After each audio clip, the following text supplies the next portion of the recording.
Hello, I am at Kansas State University, which is in the state of Kansas. And this is a pretty old university. It was established maybe about 170 years ago, and it's considered one of the about 60 or so land grant universities in the United States. It has close to about 25,000 students. And in a way, the universities are organized in the US is that there's a university campus, and within the university, then they have individual colleges. So, like here at Kansas State University has 9 different colleges. For example, College of Education, College of Engineering, Veterinary Medicine, Agriculture, so on and so forth.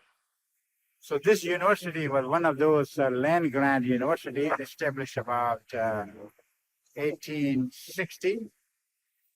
And this was probably, not probably, but I know from reading that this is the first land grant university of the United States.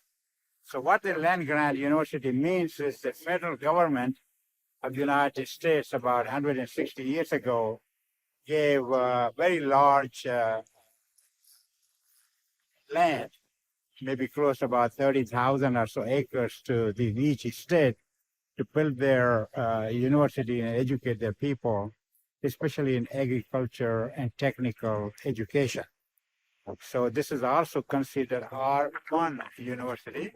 This is another category is that this is a research university.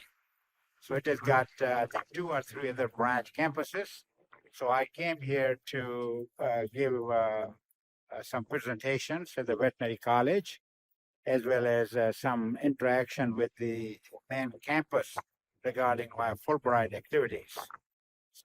This is one of the famous art museum at Washington, at Kansas State University. So I just wanted to give you a little input on this one.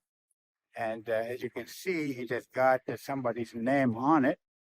And most of the time in the United States, people give a lot of money. They donate to universities. So then buildings, museums, and classrooms and stadiums put their name on it. But you can see here,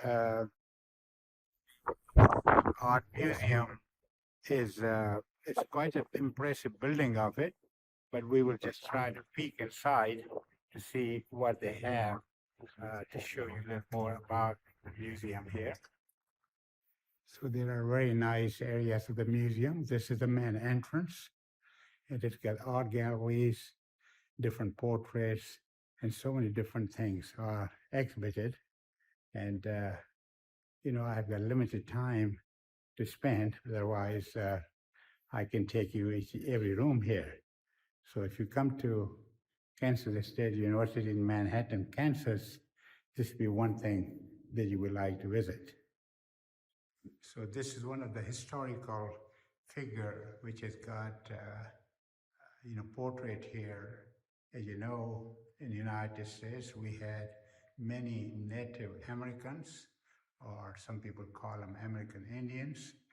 They had a big influence on the local culture.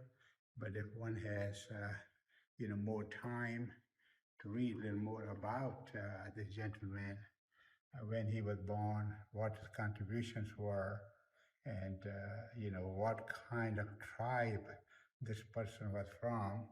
So all this information is right up here. And by the way, this animal, which is called here in the United States buffalo, and the other buffaloes, which are in Asia and Africa, in the United States, those are called water buffalo. So this is a very common animal in the United States.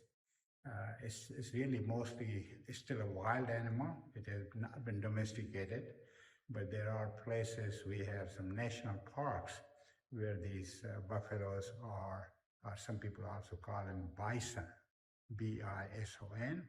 So these are also, very, very common, like I said, in the United States. This is Alumni Center of Kansas State University, and most of the buildings are very well laid out in Kansas State University. Is a very large campus, but these stone type structures are very, very common here. Many buildings you would see are very nicely built, and they really match each other. So just very quickly, let's see what's going on in the Alumni Center.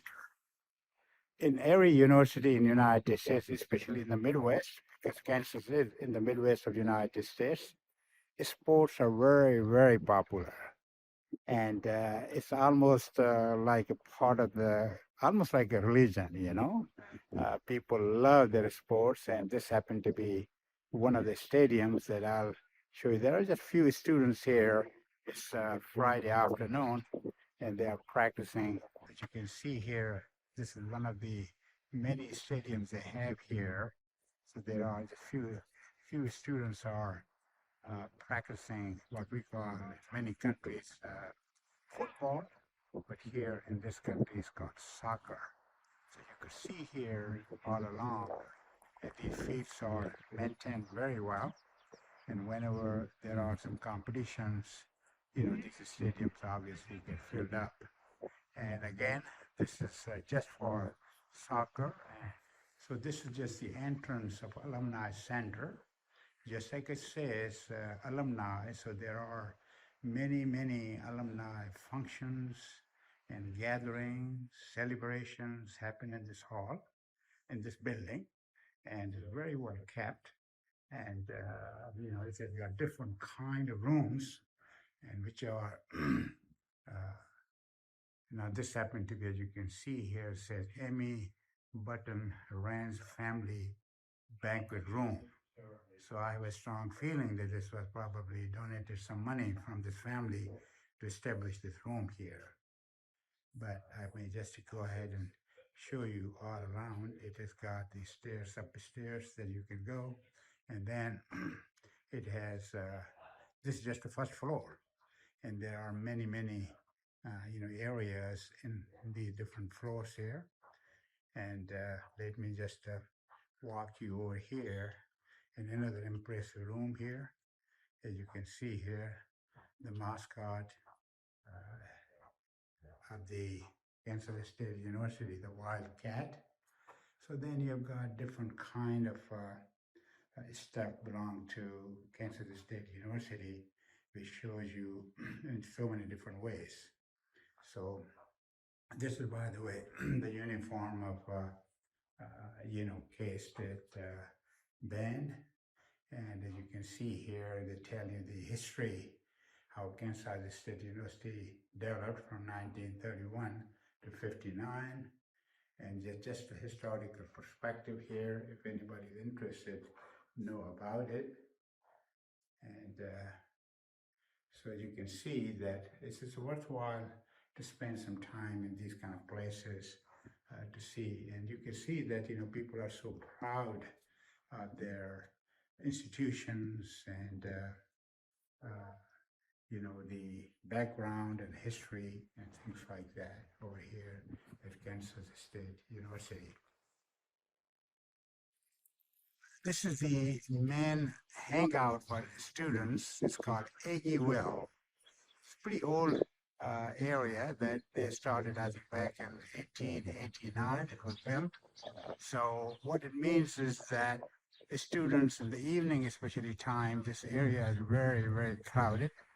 They've got, you know, many bars here, restaurants, and in fact, if you see here, close enough that there's a Clove Indian restaurant and so many different that came in one evening here. You could barely walk here because it's just students all over